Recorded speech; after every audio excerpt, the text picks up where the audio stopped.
everyone, and welcome to Rural Roots, a road less traveled, a podcast by North Country Healthcare. We're your hosts. I'm Gavin Cook. And I'm Ren Anderson, and we're so glad you're here. Gavin, we have Brooke Belanger, who is our in-house counsel at North Country Healthcare, here with us today. Welcome, Brooke. We're so glad you're here. Hi, thanks for having me. I'm excited to be here. Yeah. Well, we like to start out with our asking our guests, what is that road less traveled that brought you to North Country Healthcare? And I know you've had a rich career that's changed a couple of times. So tell us your story. Thanks. It is definitely a roundabout path that got me here. It is probably the least traditional path to becoming in-house counsel for a hospital or a healthcare system. But I think it probably is true to who I am. When I graduated law school, I moved up from DC to New Hampshire to join the New Hampshire Public Defender Program. I had not been in New Hampshire except to interview for that job, but I wanted to come up and get to work as part of a really strong public defender program. So there I represented men, women, and children charged with a full range of crimes from, simple assault misdemeanors to aggravated felonies, murder. And I did that for 10 years. And what I found over that period of time was, I loved the work. I had great colleagues. I got the chance to meet prosecutors, police officers, judges throughout the state, and I really believed strongly in the system. But what I found was we could resolve our clients' legal issues, but they'd keep coming back into the system because what we couldn't address or work through were the barriers to healthcare, access to care, access to mental health treatment, substance abuse treatment that would pull them back into the criminal justice system so often. And so after 10 years, I still loved the work, but I also found that I was unable to leave it to the side. And by that point, I had 2 young children. And my husband had very graciously been sort of holding things together for all of us while also trying to further his career. And I needed to really try to approach being, active in my community from a different lens. And so I got to meet with the then head of the Criminal Justice Bureau at the Attorney General's office, a woman who I had long time admired, a really talented lawyer. And I sat down and spoke with her, and she said, well, we have this opening in the Medicaid Fraud Control Unit. How about you think about that? And I knew nothing about Medicaid. I didn't know the difference between Medicaid and Medicare, but I knew how to try cases. And I thought, well, I can learn this, no problem, which was quite bold of me. So I applied for the job. Fast forward, I was in that role for a couple of years, and it was really my first access into healthcare, albeit from a regulatory perspective. I got to really see that what healthcare looks like from an operations side and regulatory side.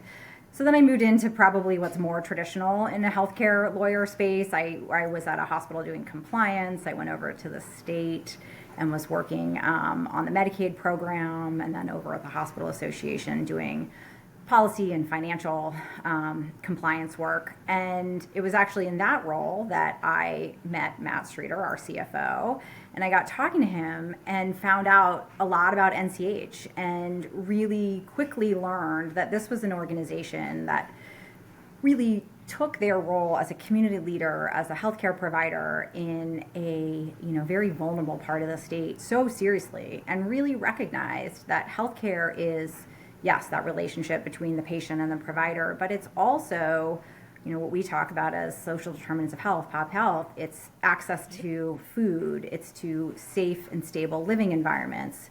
And so I was excited that I found an organization that really wanted to do right by the community, that felt strongly about putting patients first, just like I always wanted to put my clients first, or whatever that vulnerable population was, whichever role I previously had. And so when I heard that there was going to be an in-house position opening up, I jumped at the chance to apply and haven't looked back. March will be 2 years. 2 years, wow. Yeah. Wonderful. Congratulations. Thanks. That's great. It's been great.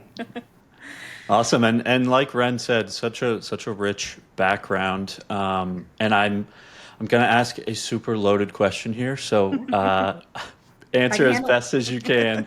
What does a typical day look like for you? Some people that listen might be saying, I don't even know what in-house counsel is, you know? So what is that, if you can break it down, what does it look like? Sure. It's a great question. And my answer is pretty easy in that no 2 days look the same, which is part of what I love about this job.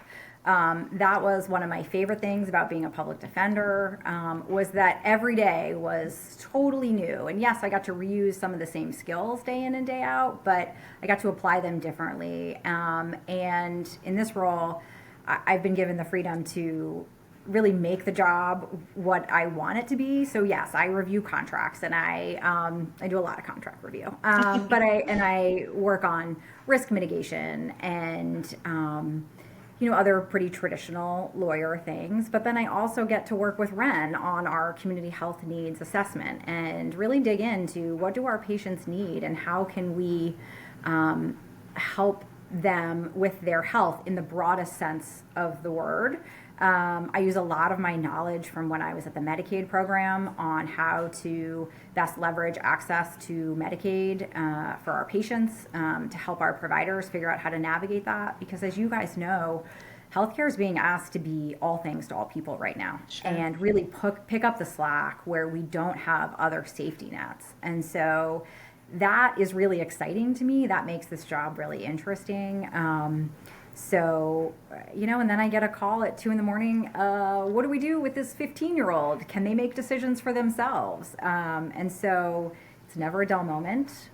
But the other side of that I will say is this job has also allowed me to take a break and take a step back and show up for my family in a way that I wasn't able to, when I was a public defender or a trial lawyer, right? Like I never was able to walk away from my cases and show up for my family. Well, now I have 2 teenagers and I am able to adjust things so that I can show up and be on the sidelines or, be at the finish line of a ski race. And so it's been a lot of fun to be a part of a team that really supports that part of me as well, and that sustainability, so that I can come to work ready to give it my all day in and day out. And sometimes that's 2 a.m. and sometimes it's not, which is pretty good.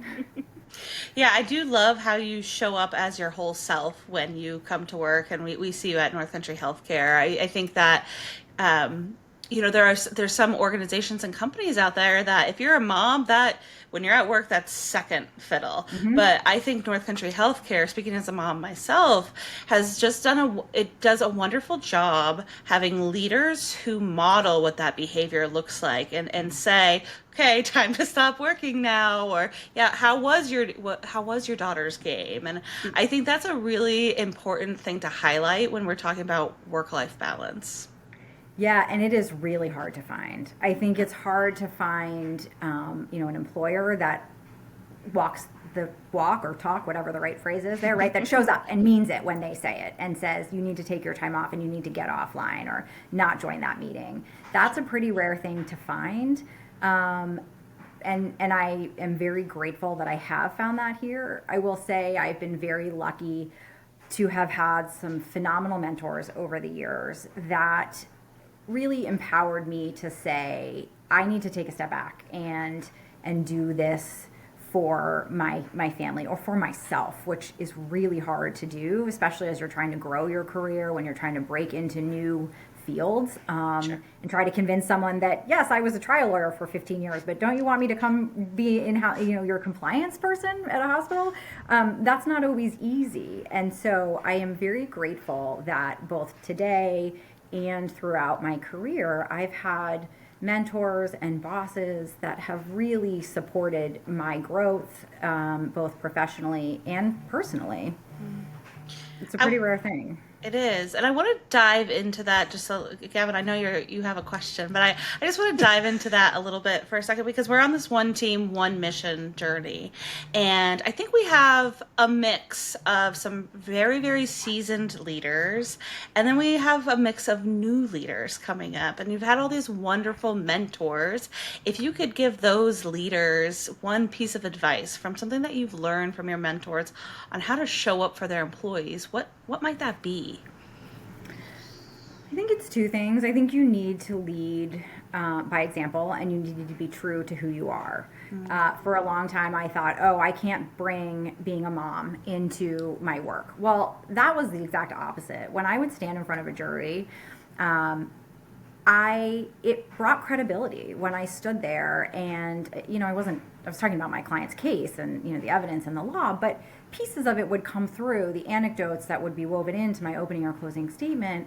They brought in who I was, or I used to, when I had time for hobbies, I used to do photography, right? So that was actually a part of one case I tried, and I think it allows you to make genuine connections, whether it's for a quick piece of time, with a jury, or if it's with your colleagues or those you are supervising or being supervised with. When you bring who you are to those roles, I think it allows you to develop genuine relationships. And then it also opens you up to hear and learn who the people on your team are. And then how best to engage with them, to relate to them, and to provide feedback and learn from them. I feel it's really important to learn from everybody around you and pick up pieces. I can see, I've borrowed this style from this person, and my department head over here, because I teach online as well, he's taught me a lot about just sort of bringing some humor to things, which I'm not particularly funny, so that's been harder. But but to just sort of take those pieces and really learn from other people around you, so that you can be both leading and learning at the same time. That's great, and that actually ties in perfect with my question. So I'm glad this waited. But we recently had Andrea Tupik on, speaking of that leadership style, and I brought up the question to her of, from a leadership standpoint, I think I can speak personally. People hear HR and they think, I'm in trouble. Oh my goodness, what am I going to do? Is there a myth in terms of your current position where people may see your title or hear what you do and they think, oh no, I'm going to steer clear? Can you bust any of those myths about that? Are you asking Brooke if she's a blood-sucking lawyer right now? So I like to think of it as I don't want people to hear the Darth Vader noise when I walk in. I'm a little afraid that they do. So yeah, you're right. People have that immediate reaction of, oh, why am I talking to the lawyer? Why is the lawyer in this conversation? That's been one of the really fun things about being at NCH is I've been able to break out of this very traditional legal pathway and do a lot on the operations side, a lot of things that in other sort of larger organizations, the lawyers wouldn't get to be a part of. And so what I often say, because I just had a conversation with an external stakeholder who said, why is the lawyer calling me? And my answer is the same internally or externally. In small organizations, we all do whatever needs to be done to get things done. And we have so many projects going. We have so many important things that we're trying to do and accomplish that we are lucky that the way we approach staffing is you put people who are excited and have the skills to do it on the project. So I hop into all sorts of things that I hope that people, once they start doing projects with me, realize that I'm not there to just say no. I try to get us to yes in a way that will be compliant. But sometimes I'm just there for the operations perspective. And that's been a lot of fun for me. But yeah, I do worry about the Darth Vader noise coming when I walk into a room. Yeah, well, I mean, I'll be very honest, just quickly. The first time I think I worked with you on some contract reviews, I was like, oh my goodness, I don't know what to expect. And then it was so welcoming and so open, and I'm very appreciative of that, especially when I was new to the team. It was a little scary, but you're this outgoing, fun person that I think a lot of people have had the chance to see. So it's much appreciated. I appreciate that. And I appreciate how you were very good at being like, Brooke, you really need to send me this contract. Please take a look. You're always very nice about it. So I appreciate that. Yeah. I was going to say something similar, that when I first met Brooke and I got a, hey, can we talk message on Teams, I was immediately like, what do I need to prepare to talk to Brooke? But now it's so easy to talk to you. So you really do go a long way in busting that myth. So thank you. Well, thank you. I appreciate you guys and do enjoy that I get to do a lot of projects with both of you. So I want to talk a little bit about your work. You do a lot with legal and compliance, but you also work a lot with ethics and equity. And I just want to talk about that and how that ripples down to affect both our staff and our patients. I think all those components are big ideas that people don't Mhm. really always know what they mean. Do you want to dive into that a little bit? Sure. I think one of the things that I found in particular with the work that I do with the team on ethics, equity, and privacy is there's a component to all of that that is legal based, right? What does the law say we can or cannot do? And then you layer on top of that, what is the right thing for the patient? What is the right thing for others involved in that decision making? So, what's the right thing for our staff? What's the right thing for the patient's family? What's the right thing for the greater community?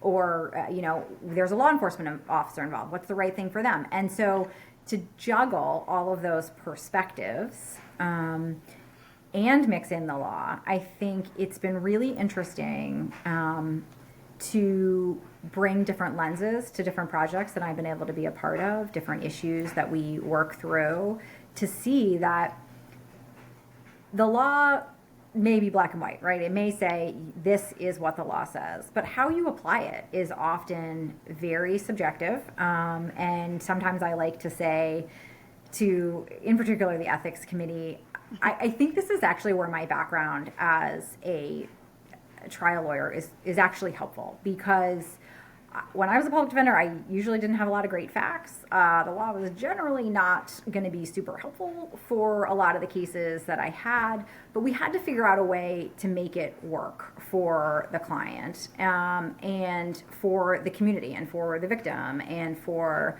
so you had to find a pathway forward, and it took a lot of creativity, but also thoughtfulness, and always being mindful of the ethical barriers, right? I was willing to zealously advocate, but I was never willing to cross a line because if you don't have your integrity, I feel very strongly you have nothing left. People need to believe you when you speak. And I bring that perspective to equity and ethics of saying, there are a lot of different perspectives here, and how can we hear all of them? How can we do our best to honor and respect them and move this issue forward and do it within the confines of the law? So it's often much harder than I think it looks like it should be when you see something on paper.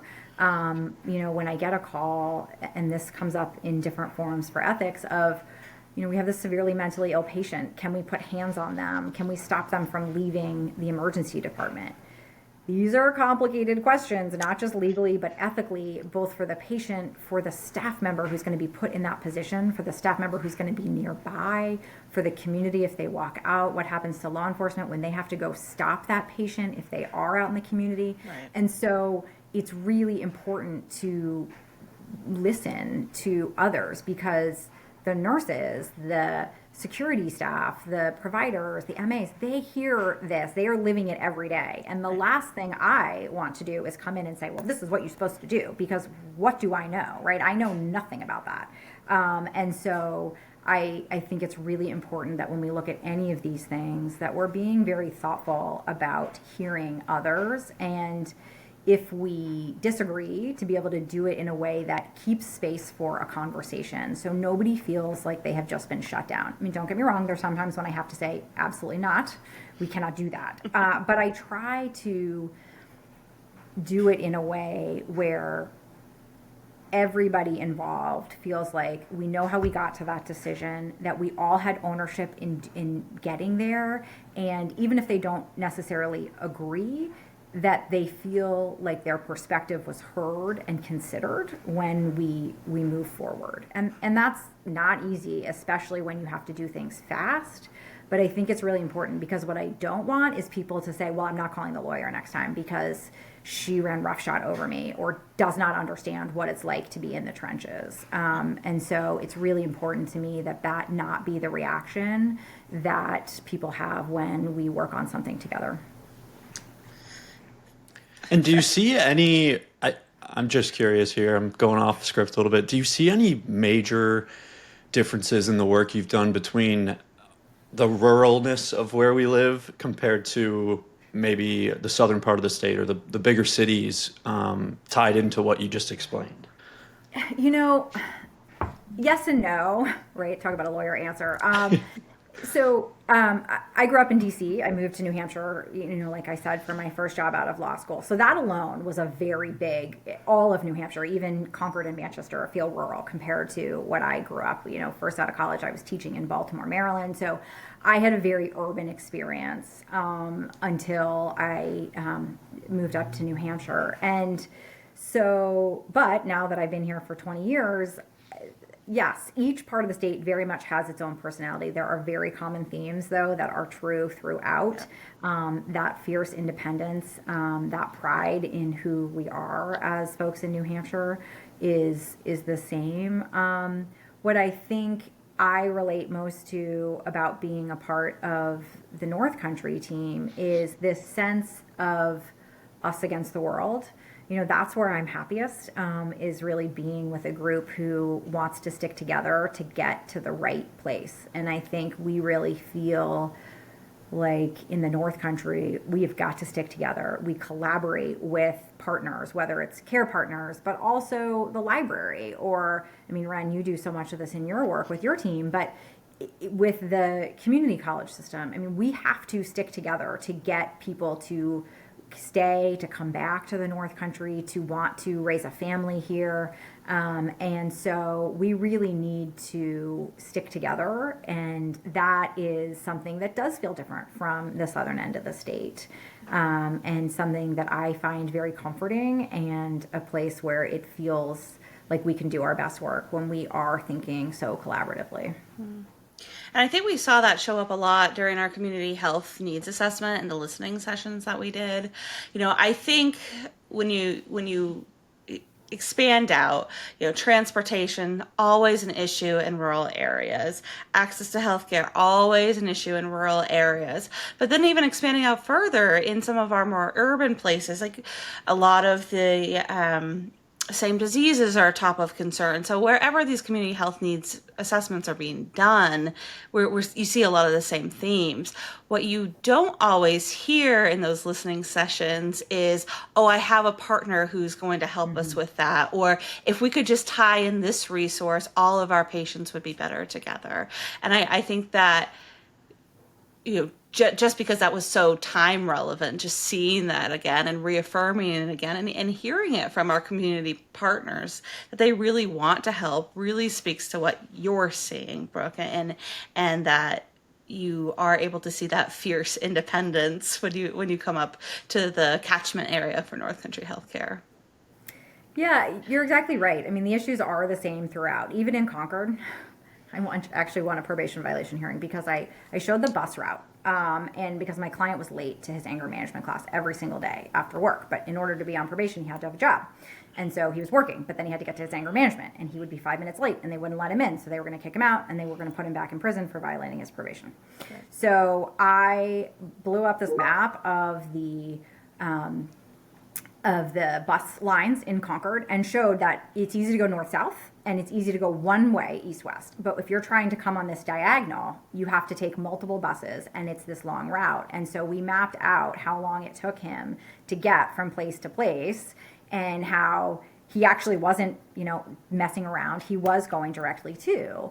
And so we did win that hearing, but it was still that same, there is limited public transportation, there is limited access to it, and that when you don't have your own vehicle, when you don't have the ability to, jump in someone else's, or, Uber's still not really a thing even down here, right? That it leads to these significant consequences. Maybe you miss 4 doctor's appointments. And so now not only is your health being at risk, but your doctor may say, right, but those are 4 cancellations. That's 4 people I couldn't get in, so I have to take you out of my practice, right? There are these unintended consequences that we see that happen to our vulnerable patients. And so that is the same throughout the state, but like you say, Ren, how we handle it and how we tackle it is very different. And to me, what I find very satisfying about being a part of this community is when I ask the question, if not us, then who? The answer is always, well, then it's going to be us. Then we'll just figure out how to make it work. We'll, help support transportation in the region. We'll help make sure that we have access to food available for our patients. And so, to me, that's the really exciting part about being a part of this organization is we say yes. Yeah. I love that. Awesome. I think pivoting off of that a little bit, I'd love to hear your perspective as one of our leaders. I think this is a good question we ask.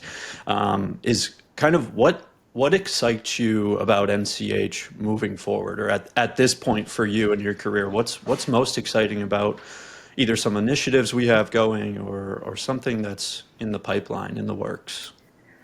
I love the investment that NCH is making in our workforce. It is so exciting to be a part of an organization that believes so deeply in growing our team, in making sure that our team have leadership skills, that have mentors, that have the support when they get started, that teach them how to be leaders, that teach them how to be managers. So even if you're not in a leadership role now, we see you, we see your desire to grow, and we are going to support you in that as you develop. That is really exciting to me. I love being a part of an organization that believes so deeply in our people, because our people are what make this place special. And it's our people that are going to allow us to continue to be this system based of critical access hospitals and home health and hospice, and not have a big mothership PPS hospital that's going to just drag us around and tell us what to do. We have this very strong sense of don't tell me what to do. I love that. That very much flies with my creative maladjustment, maybe, perspective on things. But we do that by growing our own and supporting our own growth. And that applies to everyone who walks in the door. I mean, Gavin, you know this, when you send out that first offer letter, and we look at what that path forward is for that person. And we respect that at this time, it may be right to be just where that person is. And then a couple years from now, they may be excited about pursuing a different path. And we really support that growth. We want to give them the tools to be successful to do that. But I get that support as well from my cabinet member peers as well. They very much support me trying to do new things, develop a new skill set, and that is great. That, to me, that they're willing to support me trying to figure something new out. Because if we're not pushing ourselves to continue to grow and push our comfort zone and do things that are hard and scary, how can we expect anyone else to do that? And how can we expect others to believe us when we say we're going to keep doing the work? We need to be showing up and doing it every day. So I think it's really something that is very special and unique to NCH, is that sort of reinvestment in our team over and over again. Yeah. And I think you bring up something really interesting and taxing, and that is learning your growth edges and seeing where you need a little bit more feedback, or you need more peer support. And I think that there's an art to asking for that help, but it also can be very emotionally draining. And I think a lot of you've talked about your 2 a.m. phone calls and a lot of the heavier issues that you bring up. So I want to talk a minute about, you said, I don't have time for hobbies. You used to be a photographer, and you've talked about your wonderful family, but knowing that your time is so limited, how do you find balance or pockets of rest, and how could other leaders find that too? Yeah, so I would say my lack of hobbies is 100% my fault. It is nothing to do with my job. It is that I am not good at putting work down. I will be repeatedly told, you're on vacation, get off this meeting, but I want to be there because I'm interested in what's going on, or something like that. So that's a piece of it. The other piece is I have 2 teenagers, and it's starting to feel like it's going very fast, and that they are going to be out of my house much sooner than I'm ready for. And so I don't want to miss a minute of it. And so I'll have hobbies when they go away to school, when they leave home. But at the moment, my hobbies are driving around and sitting on the side of a field. And, I'm very excited this afternoon. We're going to listen to the new Taylor Swift album with my 13-year-old on her way to lacrosse practice. So, that's right now where I am enjoying spending my free time. But I think it is important to say, during that time where she and I are in the car for an hour driving to practice, I'm not going to answer the phone. If it's an emergency, they'll call me back a couple times and I'll answer it. But if it's just a regular thing, I'm not. And then when she's on the field, and I'll make a couple calls if needed, or if not, I'm just going to sit and read a book or enjoy myself for a few minutes. But it's great to have the support of the organization that I'm the problem, not the office. But that also, it's been very, this is the first time in my professional career where I have felt like I have struck the right balance of showing up for myself and my family and showing up for my work. And that has been incredibly valuable to me, and it also makes me want to work harder. It wants me to be more successful in this role, because I want people to want me to stay here and want me to keep doing this work. And so I want to bring my best. I want to learn new things. And so, because I do really value the support that I've been given to take a step back.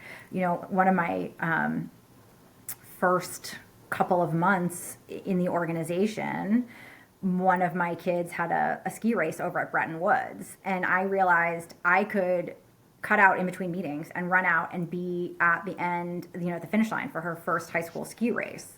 And I did. And my kids are used to my not showing up, like, oh, I'll try to get there, and then I don't do it. And I did. And I had the full support of my team. Yes, we moved that meeting, so we met at 5:00 that night instead of at noon. But I had the support of the team to do that so that I could show up. And that meant so much to me and made me want to be really prepared for that meeting at 5 that we were having, because we'd moved it, and really bring my best to show that I could do both, and that the trust and value of letting me carve that time out was worth it. And so that has been, I don't know that necessarily answered your question, Ren, but I think that I really come back to that a lot of, it is, it's exciting to be able to do both things and feel like you're doing things well sometimes. Through bad days too. I really appreciate that perspective. I know that I can speak personally. So Tanya St. Cyr, who's our Chief Human Resource Officer, she's my leader, and she really practices what she preaches, which is that same exact message you just said. That we all have a life outside work, and it's okay that we have that life outside work. So I think it means a lot to hear you say that as well. Our other cabinet members we've had on have kind of echoed that same exact thing. So it's important, I think. So thank you for that. It really is.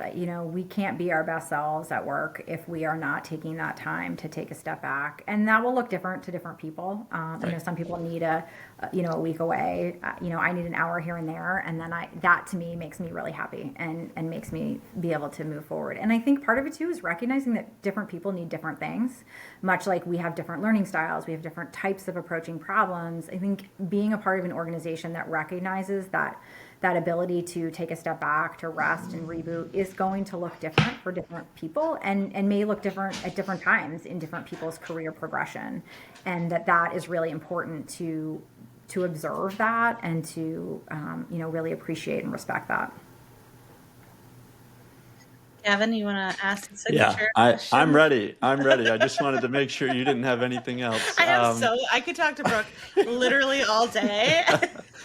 So Brooke, I've developed this famous question, which it's simple in its form, but I think it's a loaded question, which is, what makes you come back every day? We all have those hard days where we say, oh, it's been one of those days. But what makes you, Brooke, come back after those hard days, or just every day?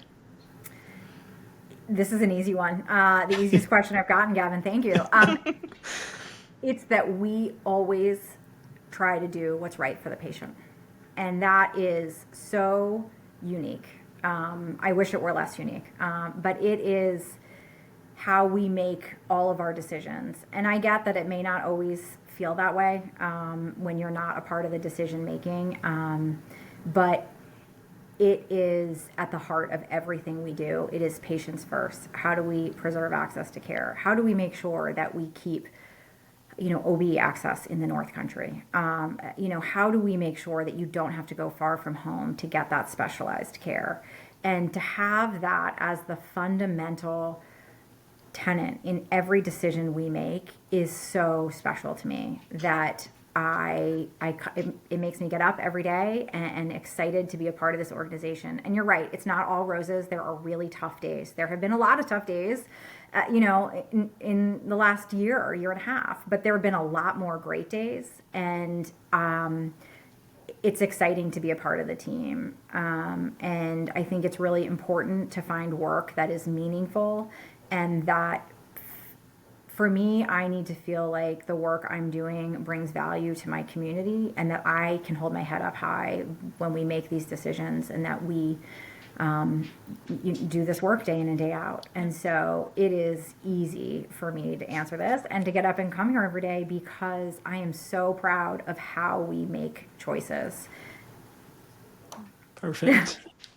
And as we wrap up, in the spirit of making healthcare cool again, is there anything that you want to say to someone who's maybe like you wasn't considering healthcare as an avenue, or about North Country healthcare in general?